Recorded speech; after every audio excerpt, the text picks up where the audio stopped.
Alright, the next thing you need to consider when you're making your video is what kind of obstacle you're going to be using.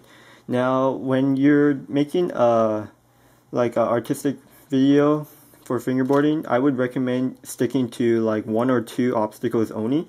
Now, this is completely up to you. You could use like 10 different obstacles if you want, but usually when you have a video about like 1 or 2 minutes long, you only really need to have a consistent 1 or 2 or maybe even 3 obstacles.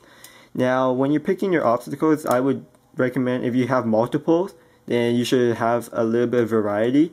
Like if you use 3 different ledges like this in 3 different colors, then there's really not much point and it's going to look a bit weird in your video. So what I'll be using for my example video would be just this one granite bench. Now, the good thing with this granite bench is that you could do a lot of different kind of tricks with it. Like you could do grinds, slides, manuals, and you could do a lot of stuff with this one ledge. Like if you want to expand that or have more than one obstacle, you could use like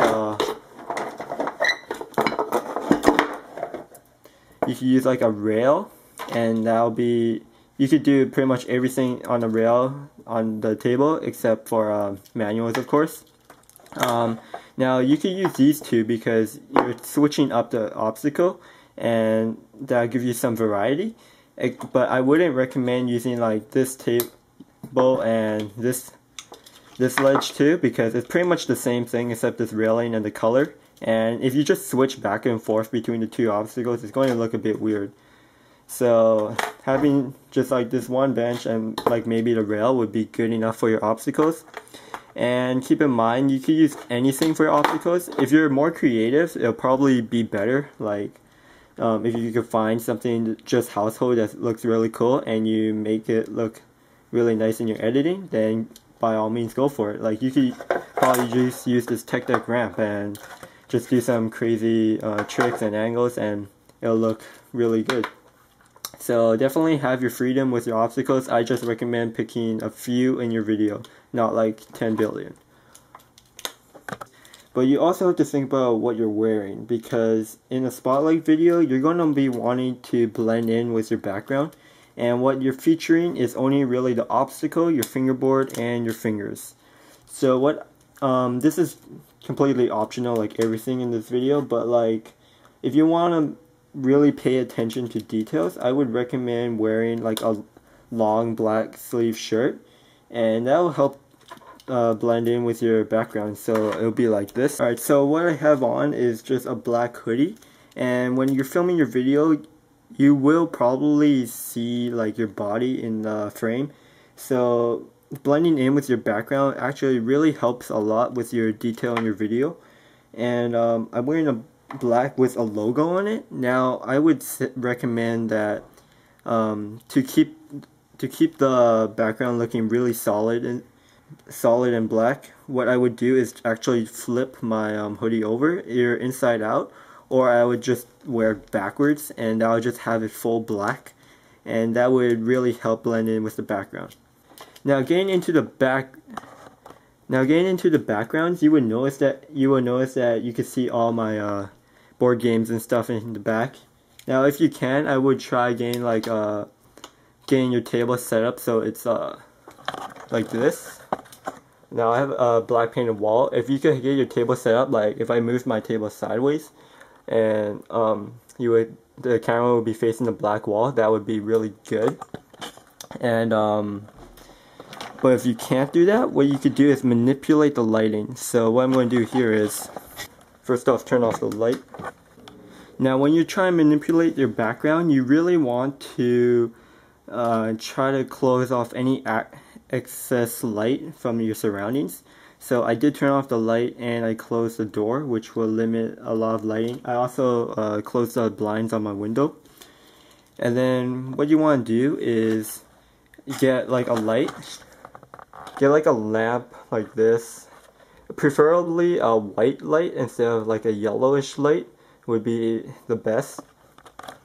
And what you want to do is to manipulate the lighting. It's all about how you set up your camera and the lighting. So you have to set up the camera at just the right angle and play around with the lighting. See, if you move it down or up, it does change the shadows in the background. So what you want to do is just readjust the lighting so that you get the right shadow of your obstacle, and you get a good shadow of the background so that it looks as black as possible. Let's see if I can get it here. Alright, so as you can see, I did shuffle the lighting around and the camera angle down or higher or whatever I had to do. I just played around with the camera and the lighting to get the background as dark as possible. It doesn't have to be completely black, and I'm still trying to figure out around my camera how to focus it right, and get the lighting right of the exposure and everything.